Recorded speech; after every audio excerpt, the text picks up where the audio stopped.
Hello everyone, I'm Noor and I'm going to be your video example TA for MIE100, the introductory course for dynamics. I did my undergrad in biomedical engineering at the University of Ottawa, and I'm currently doing my master's in mechanical engineering at the University of Toronto. I'm also specializing in soft robotics, and my supervisor is Professor Mihai Duduta, and this is my first time TAing the dynamics course, so I'm really excited to be teaching you guys. And yeah, I hope you learned something from this first tutorial. So for the first problem of our tutorial, we have a steel ball A of diameter D that slides freely on a horizontal rod which leads to the pole face of the electromagnet. The force of attraction obeys an inverse square law, and the resulting acceleration of the ball is A equals to K over L minus X all squared, where K is a measure of the strength of the magnetic field. If the ball is released from rest at x equals to 0, determine the velocity v with which it strikes the pole face. So for question 1, let's start off with drawing a little diagram to understand this better. So we're going to have a rod that's connected to an electromagnet and a ball, A, with a diameter d on the rod. And this ball can move freely along the rod.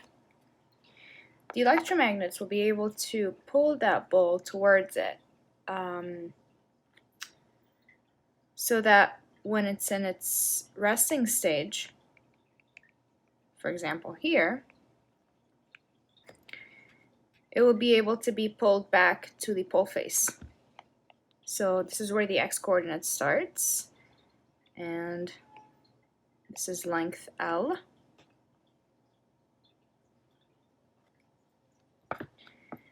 So what else do we know about this problem? We know the acceleration of the ball, and it's k over L minus x squared. Alright, so when the ball is in its resting stage at x equals to 0, initially,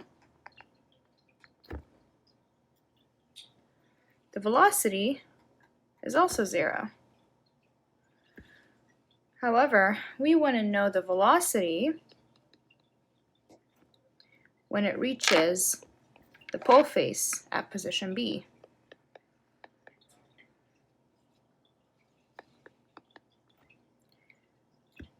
And we want to know, so we want to know the velocity of the ball when it reaches the pole face. So we're going to start off with a little bit with the basics. So the velocity is equal to dx over dt, also equals to x dot. And the acceleration is equal to dv over dt, which is also equals to v dot. However, we don't have a time here, so we want to eliminate dt. We're going to do that by rearranging it a little bit to get dt is equal to dv over a. And then we're going to plug in dt into the velocity equation so that we have v is equal to dx over dv over a. And finally get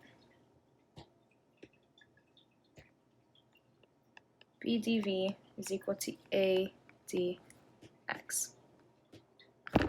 So this is the equation we're going to be using for these types of problems. I just showed you how to derivate it to make it easier for you to understand, but you can start off with it right away.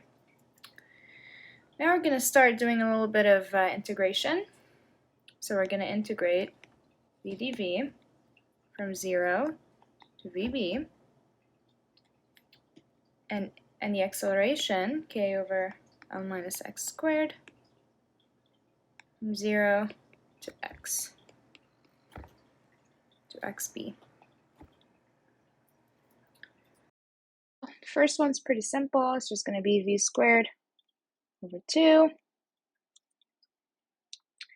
However, for the second term, you're going to have to use the substitution method here. So L minus x squared is equal to BU. dx is going to be minus du, so that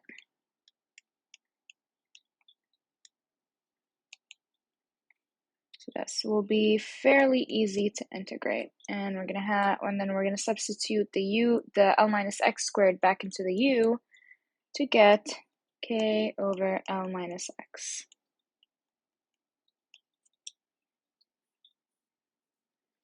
So once we do the substitution,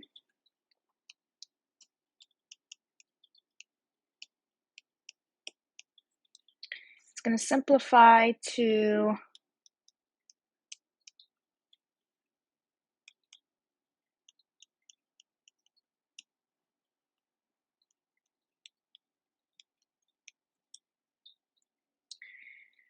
So once we get this simplified, we still have xb to worry about. So here, if we go back to the initial problem, we only have L and D as variables. So what is xb? xb is when the ball reaches this position right here at the pole face. However, since the x coordinates start from the midpoint of the ball, this distance over here is going to be equal to L minus this distance over here, which is D, the diameter, over 2. So if we go back and substitute that in,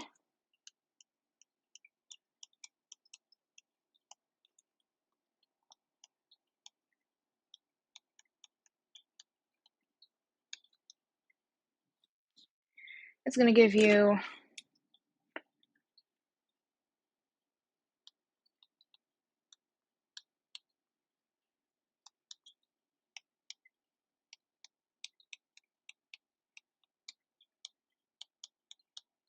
and if you want to make VB the subject,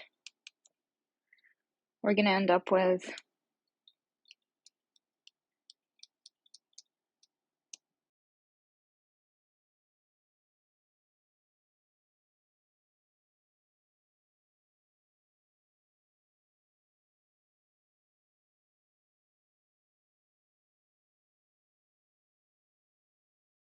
Now for question 2, a freighter is moving at 4 meters per second. After the engines are shut off, it decelerates proportionally with the square of the velocity. So A is equal to minus kv squared. If it takes 10 minutes to reduce its speed to 2 meters per second, find the distance traveled in those 10 minutes and its speed as a function of time during the travel. So for question 2, we have a freighter that moves with a velocity of 4 meters per second. Once the engine is shut off, it decelerates with an acceleration of minus kv squared. And then, after 10 minutes,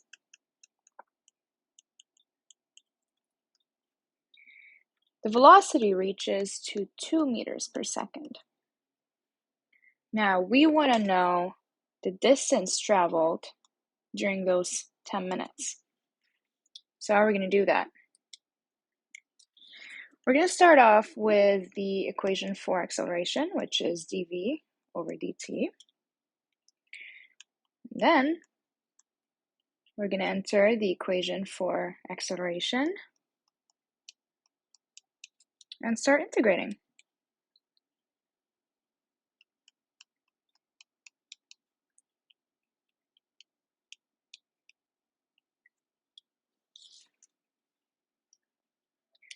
So this is fairly simple to integrate. It's just going to be kt plus c is equal to minus 1 over v. And once we rearrange that to make the velocity the subject, we get 1 over kt plus c. Now we want to know the value for k and c to get the full equation for velocity. To do that, we're going to have to integrate same equation using bounds.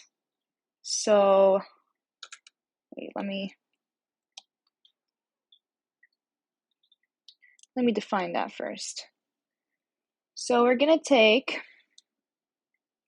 the bounds of velocity, v naught and v2, and for time,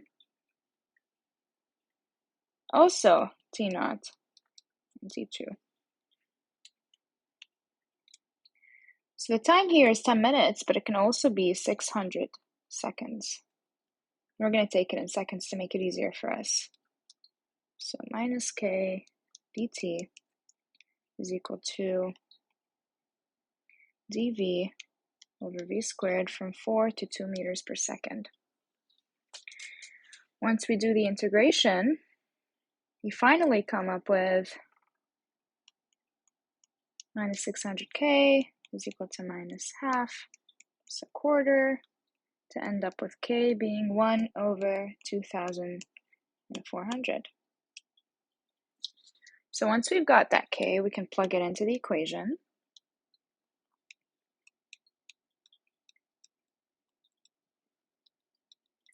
But we still need to figure out what c is equal to. So we're going to plug in t2 and v2 into this equation.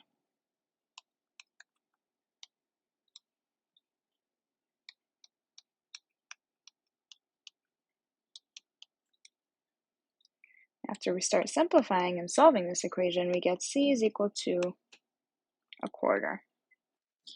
Once we get the values for c and k, we now have final equation for velocity, and we can start integrating again to find the distance. So v, velocity, the equation for velocity is equal to dx over dt. And once we substitute that in there,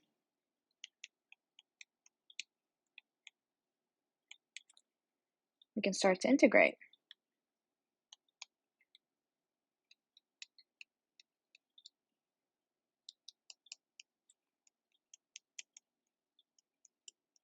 So although this is fairly easy to integrate, for this one, we're going to need to use a substitution method, where u is equal to t over 2,400 plus quarter.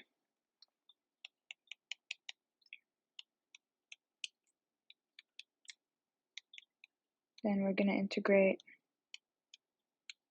for u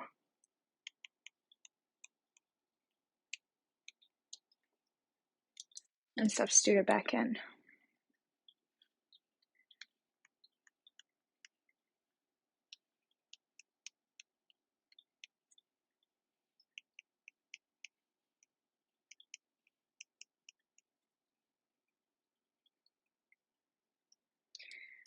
Now we still need to figure out what c is equal to again for this equation. And we're going to do that by subbing in x naught and t naught. So at time is equal to 0, the distance is also 0. So when we plug it in, we can get c is equal to 3,327. Finally, now that we have the full equation,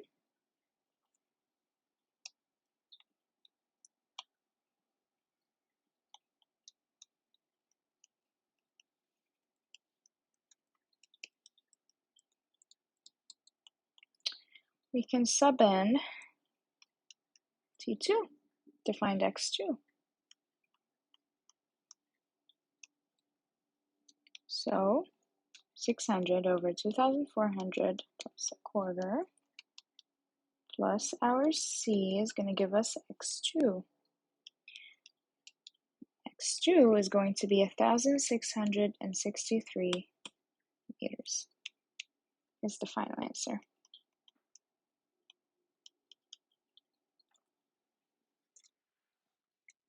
For question 3, a marksman fires a practice round from A towards a target B. If the target diameter is 160 millimeters and the target center is at the same altitude as the end of the rifle barrel, determine the range of shallow launch angles theta for which the round will strike the target. Neglect aerodynamic drag and assume that the round is directed along the vertical center line of the target.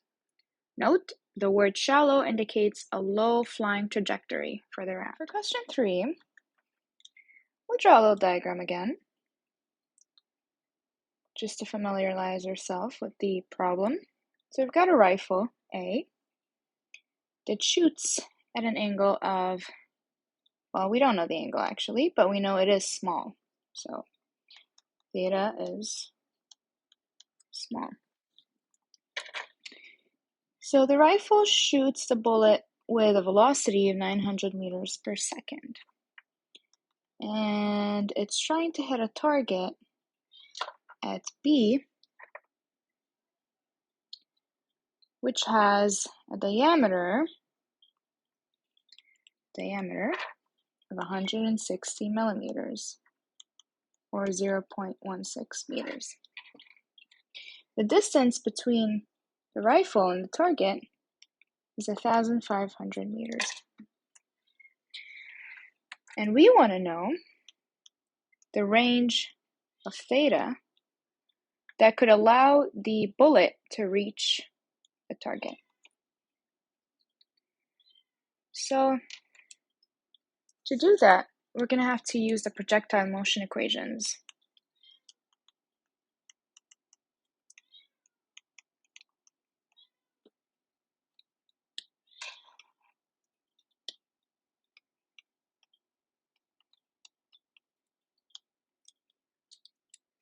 And that is xb is equal to xa plus vx naught t.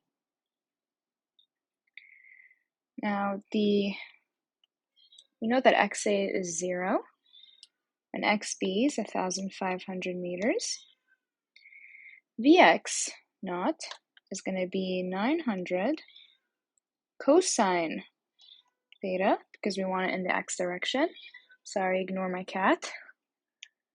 Multiplied by the time is going to be our first equation. Our second equation is yb is equal to ya plus vy naught t minus half gt squared, because we have acceleration of gravity to take into account. So yb is going to be the radius of the target. However, we want to know the range of the target. So this is the target, and this is the center. The range is going to be from top to bottom. So taking into account the top part, we're going to have 0.16 divided by 2, the diameter. Ya is 0, and 900 sine theta, because we want to take the vertical distance, multiplied by t minus half 9.81 t squared.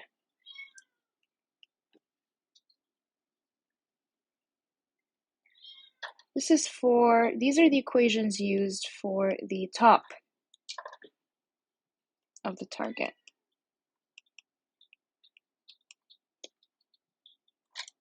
So using those two equations, you can solve them simultaneously. So solve system of equations 1 and 2. simultaneously. And you should be getting an answer like this. 1.667 seconds for time, and theta is going to be 0.1517 degrees. Remember, we're going to want to get the smaller theta because the angle is supposed to be very small, right? So these are the correct values. Now that we've found the angle for the top of, for when the bullet reaches the top of the target, we want to find the angle for when the bullet reaches the bottom of the target. So for the x, it's going to be exactly the same as equation 1. It's just going to be xb is equal to bx cosine theta multiplied by t. However, for the y, instead of having 0.16 divided by 2, because it's at the bottom, we're going to have it negative. So negative 0.16 divided by 2, and then everything else is going to be the same.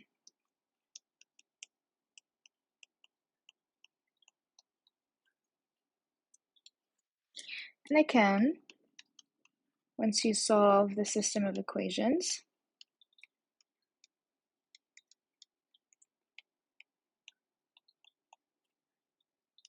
simultaneously, you will be getting t is equal to 1.667 seconds. That's when you know you got the right time, when they're both the same. And theta is going to be 0.1524 degrees. Now that we have the theta at the top and the bottom of the target, we now have the range, the full range of angles that are suitable for the bullet to actually hit the target. That's going to be 0.517 degrees and 0.524 degrees. Yep. So for our last problem of this tutorial, we have the measurements of a shot recorded on a videotape during a basketball game. The ball passed through the hoop, even though it barely cleared the hands of the player B, who attempted to block it. Neglecting the size of the ball, determine the magnitude VA of its initial velocity and the height h of the ball when it passes over player B. And the distance A, B, C, and D are given. Theta is 30 degrees, and the acceleration of gravity is also given. Now for question 4, it's going to be kind of similar to the previous question. So we're going to draw a little diagram again. This is player A, who throws a ball. And his height is 2.1 meters. And we have another player, B, who jumps to catch the ball. And his height from the ground is h, unknown.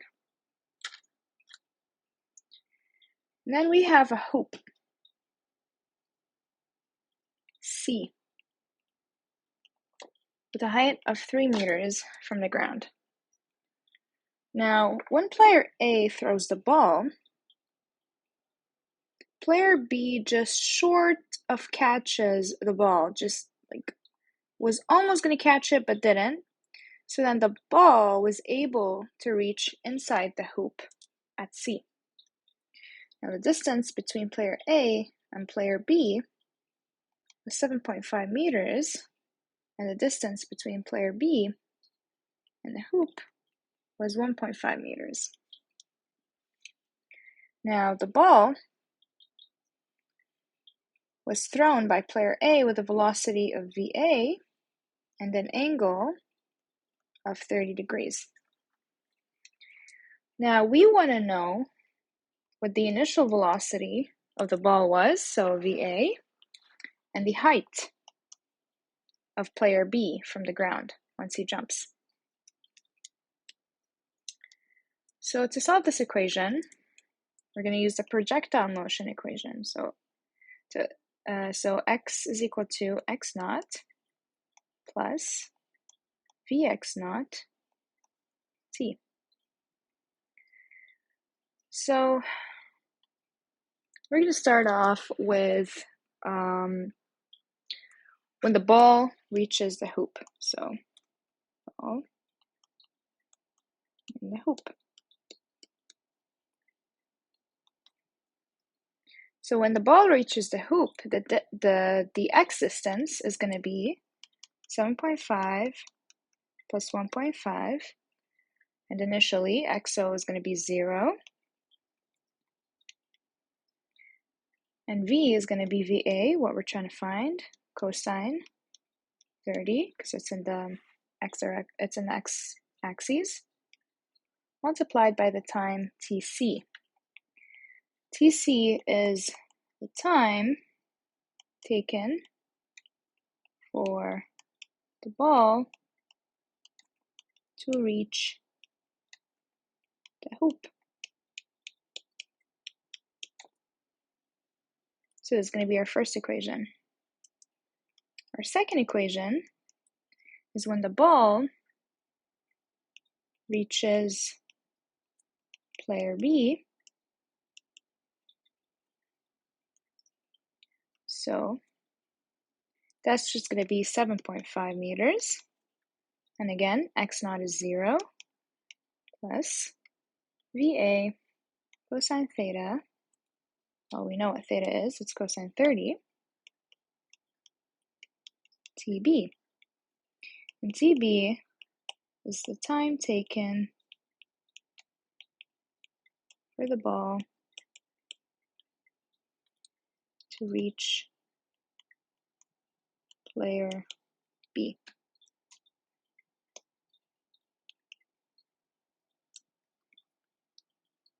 Now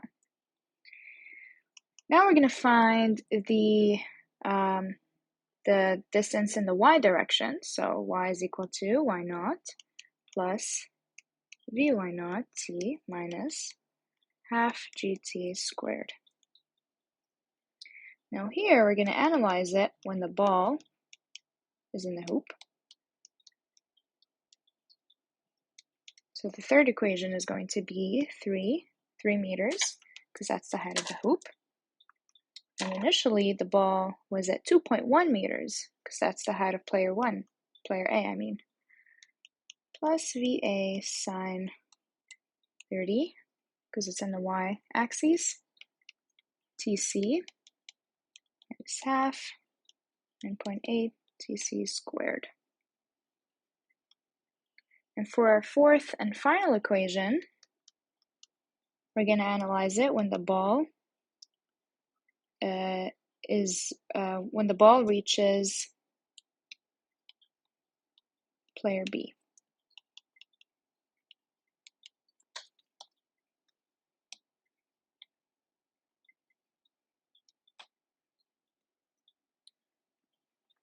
So we don't know the height of player B once he jumps from the ground. So that's going to be h. But initially, player A was at a height of 2.1. It's VA sine 30 TB minus half 9.8 TB squared. So in total, we have 4 unknowns: VA, TC, TB, and H, and 4 equations. Therefore, it's possible to solve for all of the unknowns and find the answer for VA and H. All we have to do is solve the system of equations. 1, 2, 3, 4 simultaneously to finally get VA equal to 11.102 meters per second. TB is 0.78 seconds. TC is 0.936 seconds. And H is 3.447 meters.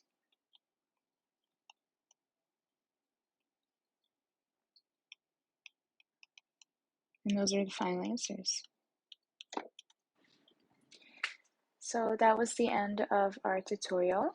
And if you have any questions or suggestions, please don't hesitate to ask me. My email is noor.doidar@mail.utoronto.ca. And thank you for watching. See you next week.